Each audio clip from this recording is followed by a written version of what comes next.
শিবিরের একজন কর্মী পোস্ট করেছে। 17 বছর চাটাচাটি করে দেশে রাখতে পারলেন না, আর এখন 123টা এ গ্রেড থাকা সত্ত্বেও সিট পাইলেন একটা। লজ্জা শরমের মাথা খেয়ে নতুন করে আবার চেষ্টা শুরু করলেন। কি পোস্ট দেখে রাগ করলেন?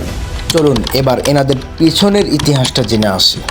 9 বছর জাতীয় পার্টির সাথে, 6 বছর আওয়ামী লীগের সাথে, 21 বছর বিএনপির সাথে, আর এখন বর্তমান করছে এনসিপির সাথে। এখন আপনাদের কাছে আমার প্রশ্ন, এতবার সংসার পরিবর্তন করাকে আপনাদের এলাকার ভাষায় তাকে কি বলা হয়? কমেন্টে বলে যান। ইসলামী আন্দোলন বাংলাদেশ গর্ব করে বলতে পারে, কারো পা না চেটে একটি আসন পেয়েছে, আলহামদুলিল্লাহ। জামাত যেভাবে আমেরিকা ভারতের পা চেটেছে, সেই হিসাবে সরকার হওয়ার দরকার ছিল, কিন্তু লজ্জা শরমের মাথা খেয়ে আবার আমেরিকা ভারতের পা চাটতে যাবে কিনা এটাই দেখার বিষয়। সব কিছু থেকে তাহলে কি দেখা গেল?